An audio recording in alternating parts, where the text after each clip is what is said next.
We're Hassani and Danielle Pettiford, and we're a real couple with real problems who almost called it quits. I was very frustrated. I became very disconnected, very jaded and cold. We have 4 children, going on 20 years of marriage, and we practice what we preach. Our mission, to change the way couples relate to one another and teach them the skills needed to improve the quality of their relationships. This is the Couples Academy Show. Well, good morning, everyone. Welcome to the Couples Academy Show. My name is Hassani. It is good to be with you here on this Friday morning. It is Ask the Experts. That's right. It's all about you. So post your question. Let's get right into it. We appreciate the fact that you tune in every single day. For those who tune in on Fridays, because they know it's about getting their questions answered. So wherever you are from around the world, we want to know what city, state, and country you're representing. I promise I will acknowledge you and shout you out today. It's just good to be part of the community. Listen, guys, it is December. That's right. It is December. Is it the 1st, the 2nd? I don't know. It's the beginning of December. And just a few more days till Christmas. Didn't it go by so fast? Like, how did we get here already? My God. Are you preparing? Are you excited? It's a time of festivities and celebrations and family and sharing and caring and loving. And this is the season where you really want to double down on taking things to the next level in your relationship. There's nothing like being in a hard space in your marriage when you're in the midst of a season of celebration where everybody is having so much fun. So we want to make sure that you're intentional. If you're a part of the Foundations program, you know that we are in a 40-day love challenge, and we hope that every single day you're intentional to show your spouse love in an amazing way. But today we're going to get into some questions. But before we do, got to make a couple quick announcements. As of last night, we are officially sold out. That's right. We are sold out. The FOUNDRY experience, we have 45 solid registrants and we can't take any more. So we appreciate all of you for wanting to really sign up and be a part of that experience. It is going to be amazing. And if you haven't gotten in yet, there's always time for the future one, whenever that will be. We don't know, but it'll happen. Also, Last Chance Weekend is taking place next weekend, December the 9th through the 11th. And we want to make sure that you're engaged. You can sign up and register for that. Let's show you a quick testimonial of a couple who went through the Last Chance Weekend and got impact from their relationship. Hi, I'm Lorenza from Dayton, Ohio. And coming to Couples Academy was an amazing experience. My husband and I have reached a point where we thought there was no point of no return. There was no more answers. There were no more solutions. It has to be over. So if this doesn't work, I guess we'll just accept the fate and dissolve our marriage. Coming here from the very first day, it just accumulated each and every day, each and every hour, the assignments, the instructions, the gatherings, the meeting of other couples. It was a culmination that just came together, and my words of telling you how amazing this was doesn't do it justice. This place, Couples Academy, is beyond like the ICU for marriages. It's like the ICU plus the physical therapy or whatever, the rehabilitation process takes. This is it summed up in one solid weekend. It was worth every dime, penny, time, sacrifice, travel, you name it. I will never ever regret my decision, and I will never ever regret coming here and taking the steps that was necessary. This has been a tremendous blessing to my husband and I. Even me personally, I just can't put it and contain it in one short testimony, but this has been such an amazing experience, and that just doesn't even describe the tip of the iceberg on what Couples Academy have done for myself and for my marriage. Yeah, Lorenza and her husband, they were an amazing couple, had an amazing experience that was transformational. And so that could be your opportunity too. So just, look further into it. There's a link in the description. You can find out more. But let's get into today's questions. Let's get there. See, what we have is a bunch of spectators that want to show up and listen to what other people have to say, but you got to come in here and get your own. So let's get right into it. JG, is there a time when, as a betrayed, you are healed? That's a very good question. I feel a recovery or counseling process will never help forget, but I can still stay married. It's hard to find a happiness thought. That's a very good question. Healing is a process. It's an experience that you have over the course of time. If you think about an injury that you may have had in your life, when you first were injured, there was the most pain that you experienced at that particular time. And then if you got help, if you got it looked at by a physician, if they put some type of treatment towards your ailment, towards your injury, the pain would dissipate over the course of time. Will you ever forget the injury that took place? No. Like, there are things that happened to me when I was a child. I can see right now me riding my bike down a very steep hill and crashing into a telephone pole. I can see it. This happened when I was probably in middle school, but I don't feel the pain. So I think oftentimes we think that if we still have the thought of what has occurred, then somehow we're not healed yet. And I don't think that the brain is designed like that. I think it's important that we hold on to memories, whether good or bad. It's the relationship with those memories that really determines if we're truly healed. I can have a conversation with a spouse about a past offense, about a past betrayal, but if I'm not triggered, if I'm not emotionally drawn from that conversation, it's an indication that, wow, I'm doing much better than what I once was. And so my question is, how long have you been in the process? How long have you gone through your recovery program? I've asked this question to you, JG, 1,000 times now. Either you've never answered it, because I keep on asking you, have you gone through a recovery process? I don't seem to get that answer. So I'm asking you to put it in the chat. What have you gone through? What have you done? What have you and your spouse done?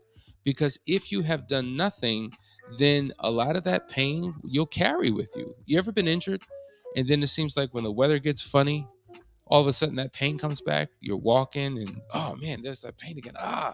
Like, there's certain things that will tap into that pain and you feel it again. And sometimes people heal incorrectly, so the pain and the scar is always there.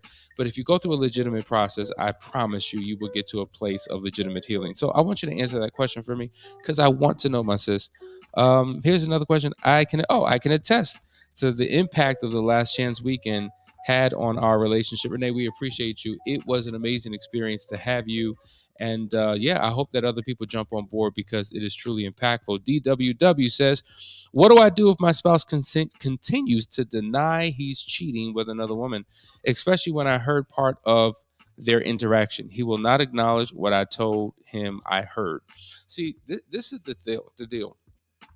There's so many spouses who have evidence, pictures, videos, recordings, messages, eyewitnesses.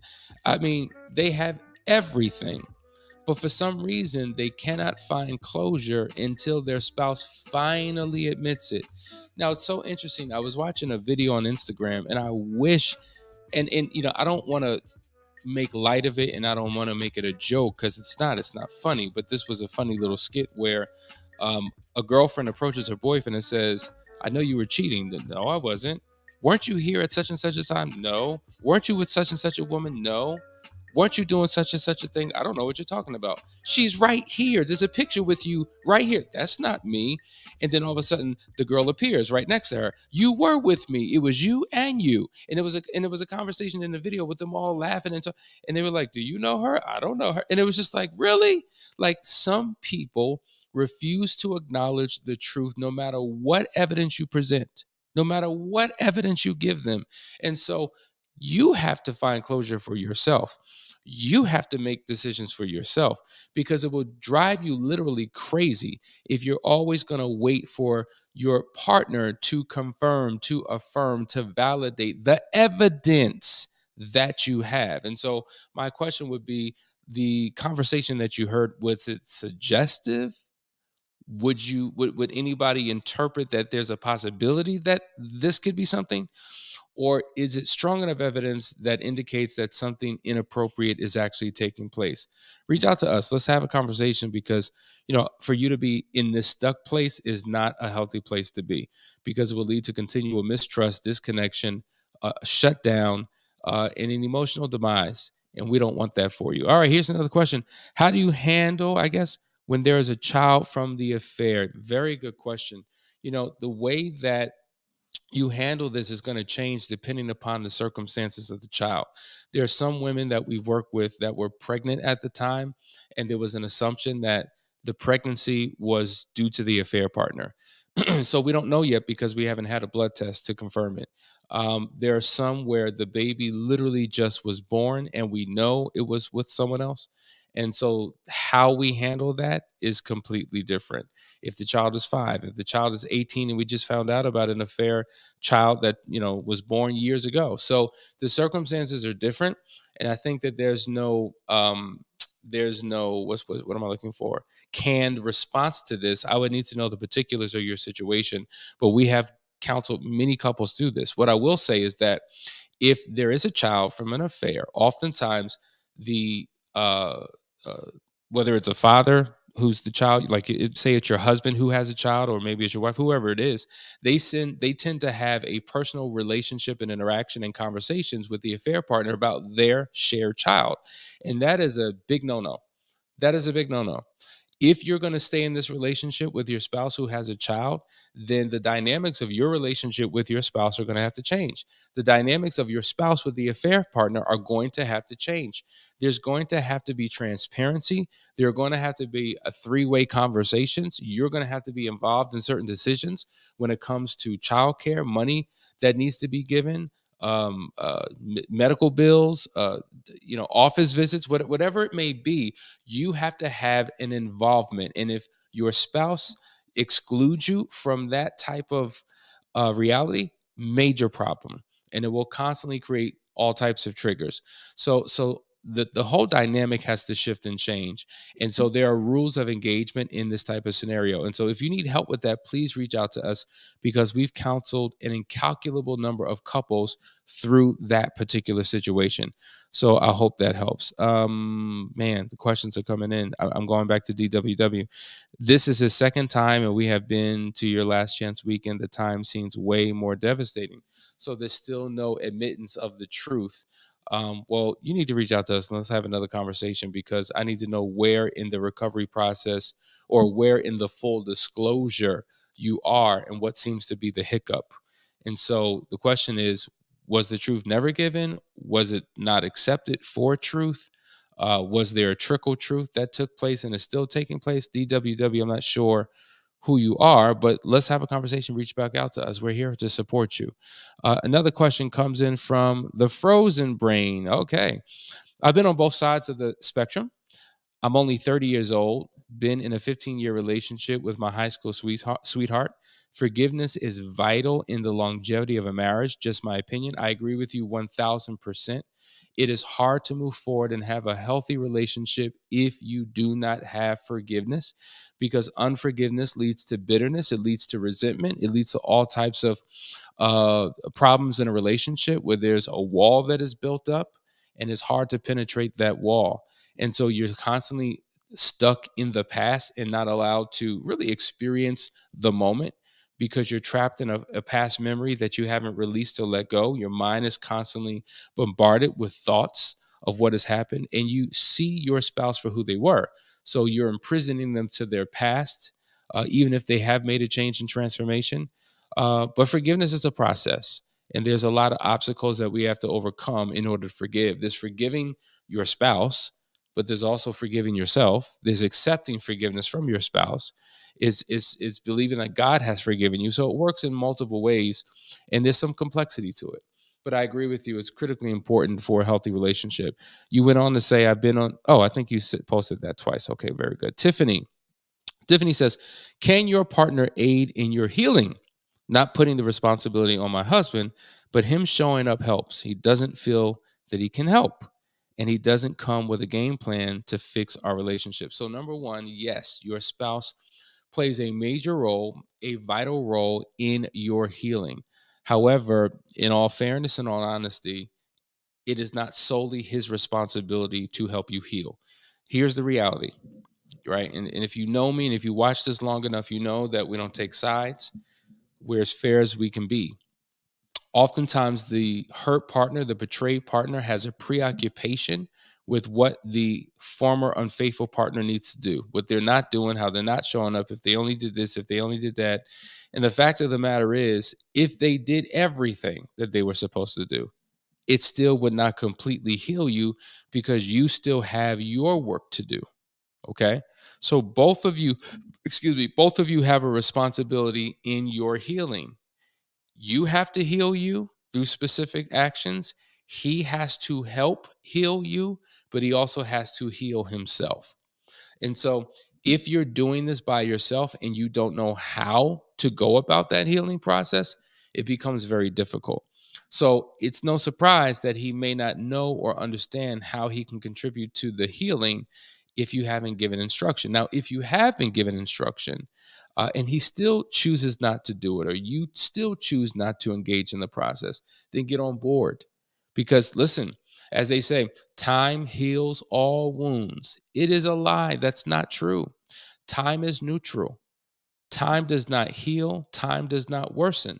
What you do with that time determines whether true healing will come. So I hope that helps you.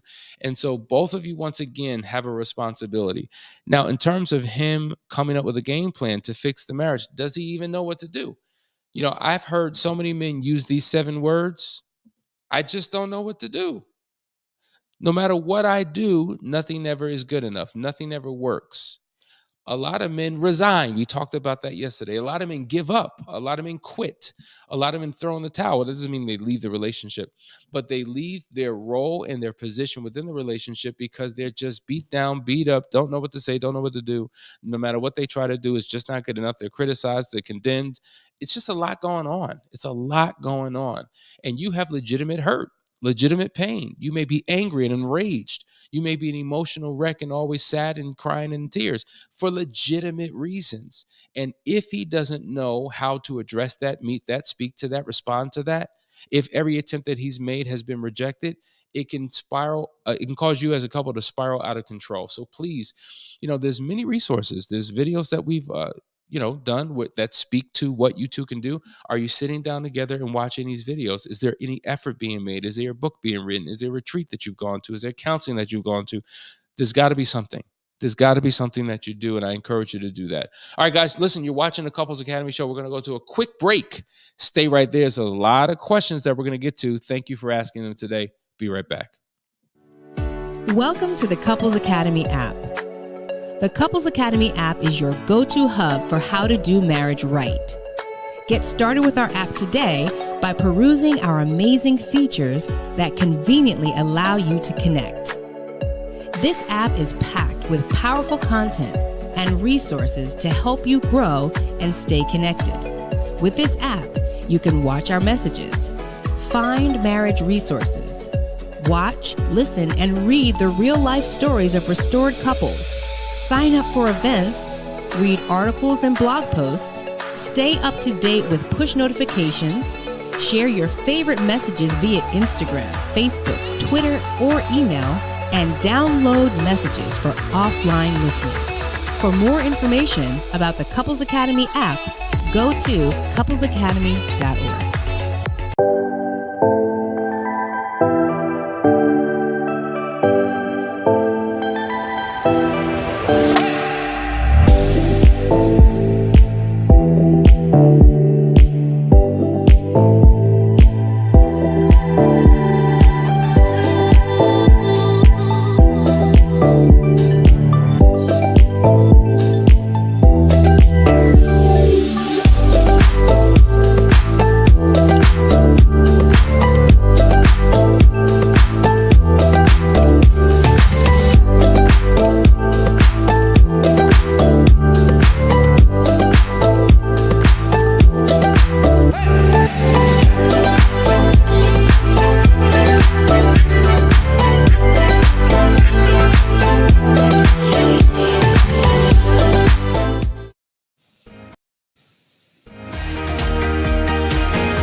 All right, we're back, guys. And guess who I have joining me? The Queen. The Queen is here. Queen Janella. Good morning. How are you?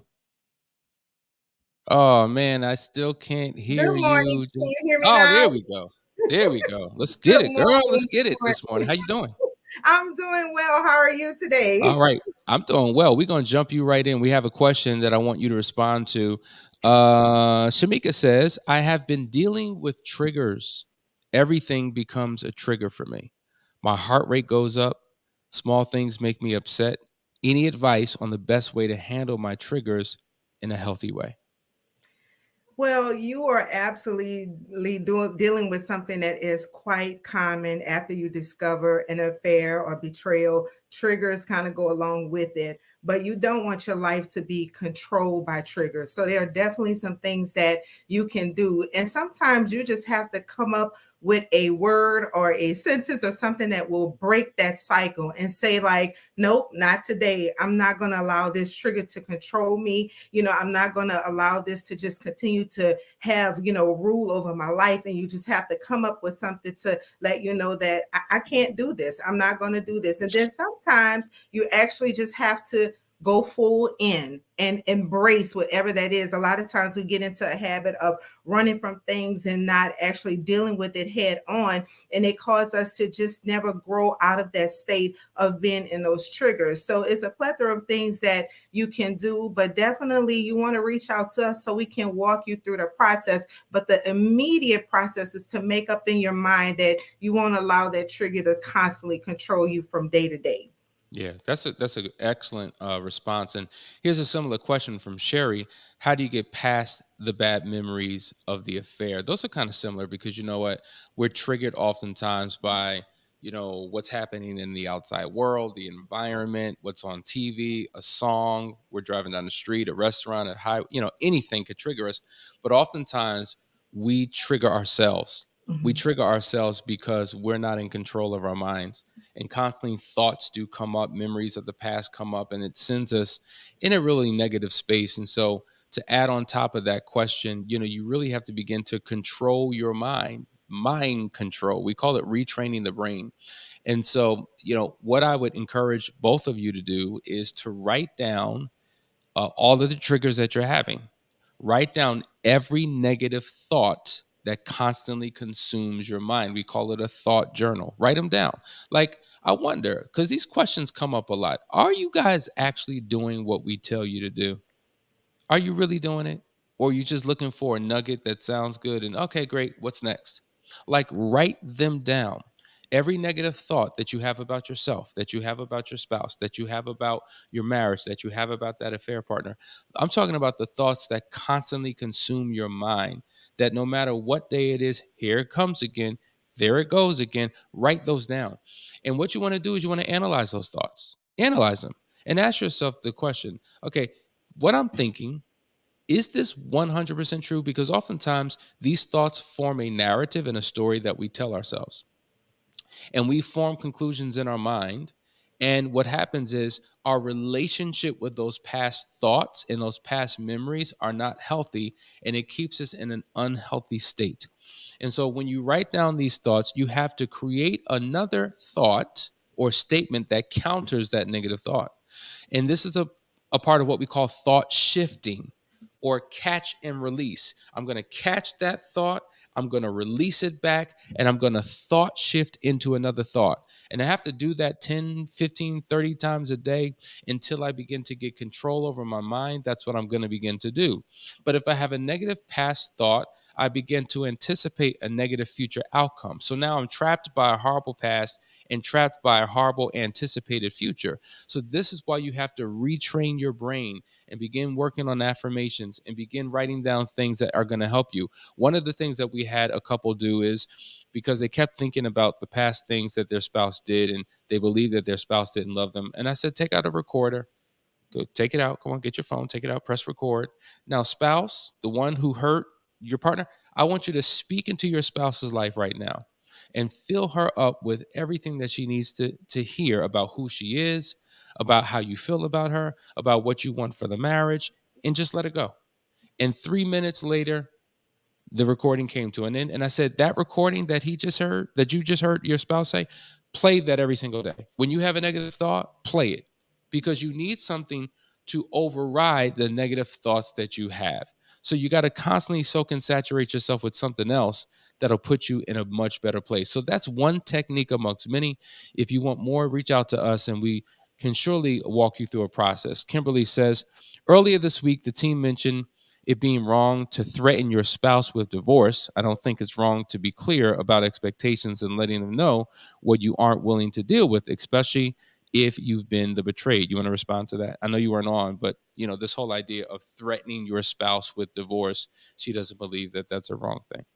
Yes, sometimes people use that as a control mechanism. They're not really wanting a divorce. They just want to put that fear in their spouse. And actually, that's not going to get any real work done. That's not going to get to the root of the problem by just threatening divorce. What you want to do is just come up with a comprehensive plan of how we're going to work through this problem. But just throwing out threats and, giving false promises, it won't get you to the place where you want to be. So it really serves no purpose. And a lot of times when people are saying, I'm just going to leave, we just could do this divorce right now, they've been saying that for a long time. So Yes. it's just really falling on deaf ears. And what's going to happen is you're going to stay stuck. That pain that you're still in, you're going to repeat that cycle. So instead of putting your energy into spewing out a fake threat, let's figure out how we can do something so we can move forward in our relationship, because this is serving us no purpose. Yeah. What I've learned from my experience, when a person is done, they're not giving you warning. They out. They're gone. You're like, Yep. well, what's going on? Where you go? I'm out. Packing bags. You're like, Apartment how, lease signed. yeah. So, to your point, a lot of people who constantly bring it up, what they're trying to do is get a response or a reaction out of their spouse, hoping that if I threaten to leave, maybe it'll change, how you're showing up in this relationship. Because some people have a fear of loss. Some people have a fear of abandonment, and some people know that and they could tap into that. But for those who continue to not do what they're supposed to do in a relationship, that threat's not going to work. And so, what I would say is find the true source of their motivation. That's what you need to do. What would motivate that person to change, to show up in the relationship, to do the right thing? Hope that makes sense. All right, JG, we're going to JG. She says, been committed with my husband since 17, now 38, after being unfaithful many, many times 3 years ago. I have an incurable STD. Work hasn't been done, and I've been watching you for years. Changed his ways only so far. So you're saying you haven't done any type of counseling? Because I asked that earlier. I said, what have you done? So I'm assuming nothing has been done. Work hasn't been done. Okay. Well, sis, is this what you want for the rest of your life? Do you want to be in pain? Do you want to be disconnected from your spouse? Do you want to be in a miserable place? Like, is this what you want?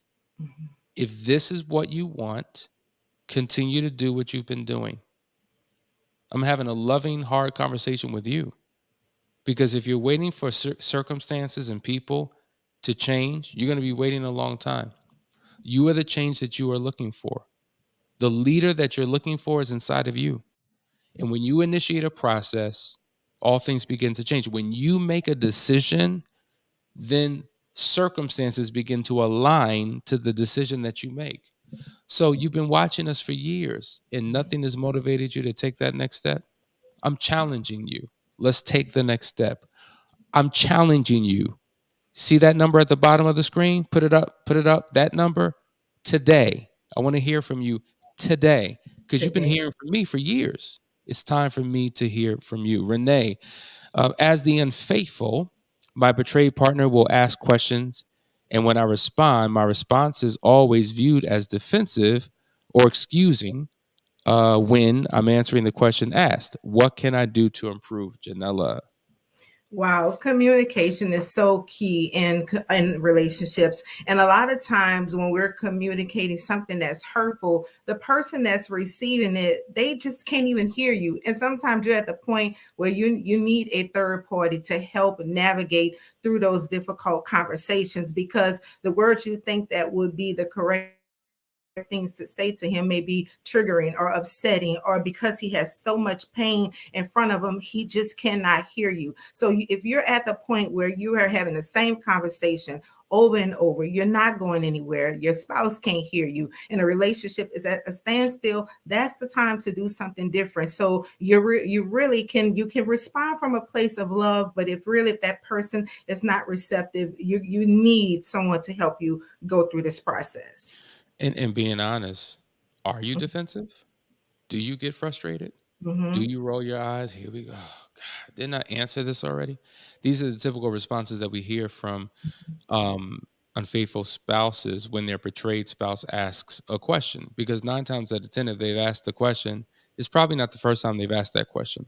They probably have asked it at least 10 times.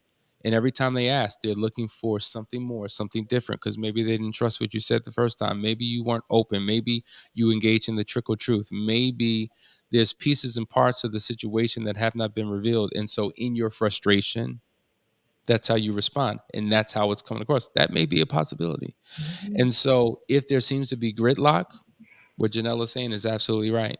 The practitioners can help navigate that conversation so it's a more comprehensive conversation so that you can get to the source of the problem, resolve it, close the chapter, move forward. Because it comes to a point where the betrayed has to stop asking these questions Mm-hmm. because that's what keeps them trapped in the past. And that goes back to the original question: how do I get past these negative memories of the past? Well, stop Yep. thinking about it, stop talking about it, stop marinating in it, and move forward. But if you're slowing down his ability to move forward because of how you are not showing up, it's a problem. And this is why we have the last chance weekend and we have private marriage intensives, because I'm going to tell you something. This full disclosure piece, these conversations about the affair, it's the most important aspect of your recovery process, because if we can't get past this, it is painful. Now, you're a registered nurse. Is that right, Janella? I Okay. am.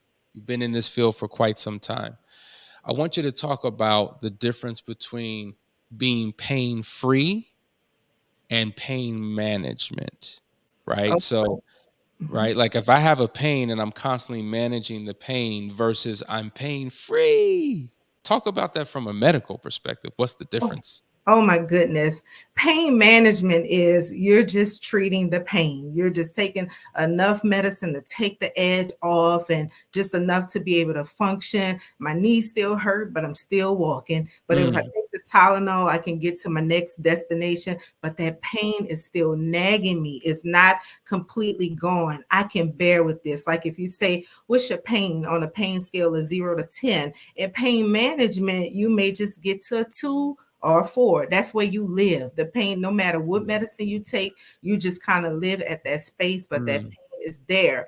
But when you get to the root of the problem, when you get to freeing yourself of that pain, you don't need to have to manage it. You can actually be free of it. So a lot of times just getting down to the root and doing the work to figure out what is nagging me, what is actually causing this bone to ache or me to feel this numbing sensation. If I can get to the root and treat that, now I could be pain free and I don't have to worry about managing. I'm absolutely moving free. There's no aches, there's no numbness, there's no tingling. I'm just free to be.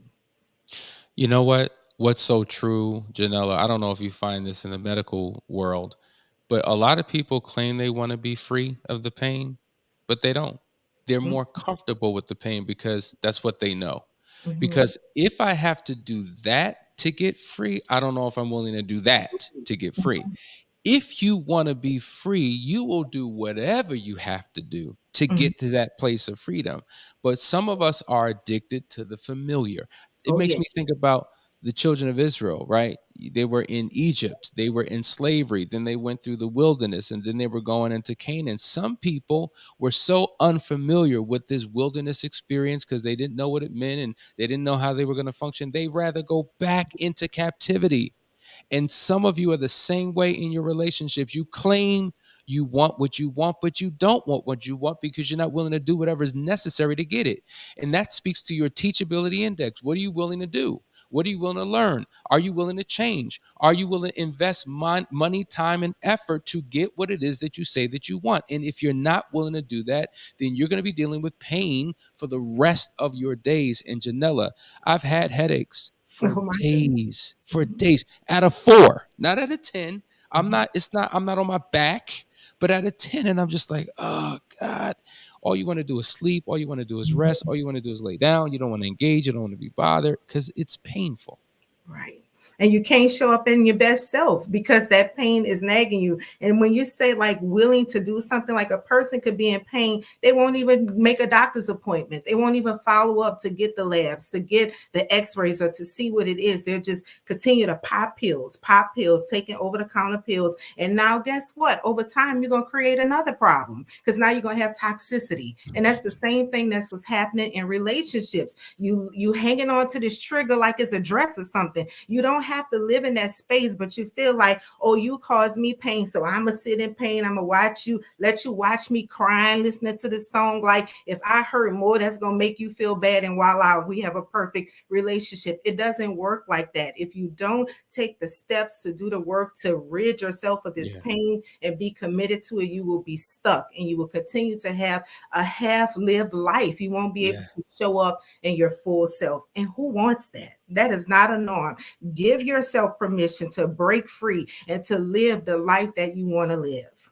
Absolutely. Powerful point. Ben asked the question. I'm not sure. Yeah.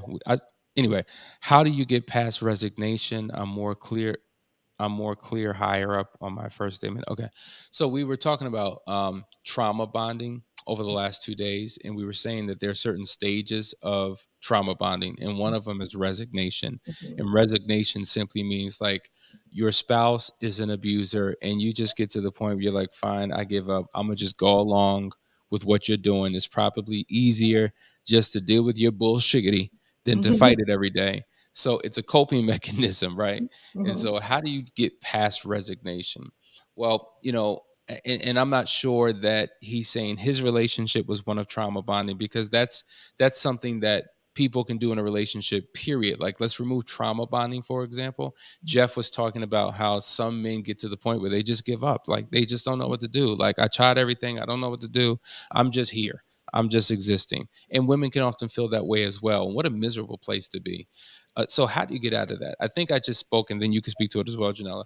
You have to find your source of motivation. Like, at the end of the day, if you really take the time and think about it, was it always like this? Well, how did it get like this? Well, when it wasn't like this and things were good, what was good about that relationship? Why did I choose my spouse in the first place? Are those qualities still there? Do they still exist? Is it possible to get back to that? And so when I was in a dark place in my marriage and I resigned, in essence, there was still a light in me. There was still a belief in me. There was still a hope in me. And I didn't know what to do. I didn't know how to do it. I didn't have the knowledge, the skill sets to do it. But there was something in me that said, it's possible. And to be quite honest, it was looking at other couples who had been through what I had been through, who had come out on the other side. And I kept seeing examples of it. And I kept seeing demonstrations of it. And I kept seeing glimpses of hope. And what that did was that took that little light that was in me, and that light began to shine a little bit more. And that gave me a little bit more drive and a little bit more desire and a little bit more willingness. And I began to do things that I had never done before. And by doing those things, I started to notice, I started to evaluate my relationship, and I saw things slowly but surely getting better. And so once I became a believer, I doubled down on those things. And then there was a significant shift, and things got tremendously better. And we're no longer in that dark place. And many of you, you're already defeated in your minds. You don't believe that it's possible. So you do not give effort towards what you think will not work. And we are living, breathing examples right here, myself and Janella, that you can be in the midst of your darkness and pain, but you can get out and come out on the other side. Janella is a miracle. How could somebody who's been through trauma, like all of our practitioners, be here, counsel other couples, show up on a show, deal with these difficult conversations? How? Because they found healing, restoration, and recovery. And if it's possible for us, it's possible for you, Janella. Absolutely. And honestly, it really does start with you. You have to say, what do I want for my life? Do I want to, this one life that I have a shot to live? Do I just want to be resigning, not showing up, sad, broken, depressed, down? Do I want to do this with the rest of the years that I have left? I don't know how many I have. I could have 50. I don't know. But whatever I have, I know that there has to be something better than feeling like this. So once we got to that point where we knew that we want something better, we begin to do the work. You are going to hear us talk about doing the work so much, because if you don't take a step, if you don't move, if you don't change your mindset, if you don't link up with a community that is where you want to go, then you're going to stay stuck where you are. You're going to be stuck in the foolishness of lies and just not moving and just not going anywhere in your life. And who wants that? So that's what we're here for. That's why we're giving you this knowledge, this wisdom that we have, our experiences every single day to pull you up out of that darkness, because it is dark, it is lonely, and you don't have to stay there. You just have to make up your mind that you're willing to change, willing to do something different to get a better outcome, first for yourself, and then it will translate into every other area of your life. When you do this work, it's not just going to stop with your relationship with your significant other. It's going to go to your jobs, to your family, because now you have the tools and the wisdom to show up in a better way, a profound way, and that darkness will be removed and the light will shine through you. Brilliant, brilliant, brilliant response. Janella, I appreciate you. Thank you for being on the show. Guys, you've been watching Ask the Experts on this Friday. This is the beginning of December. We have a full month of incredible information to share with you. This is a holiday season. Make sure you take advantage, get out there early, do some shopping for those kids, for your spouse. Have an amazing time this weekend, and we'll see you on Monday for another great episode. Love you guys. See you then.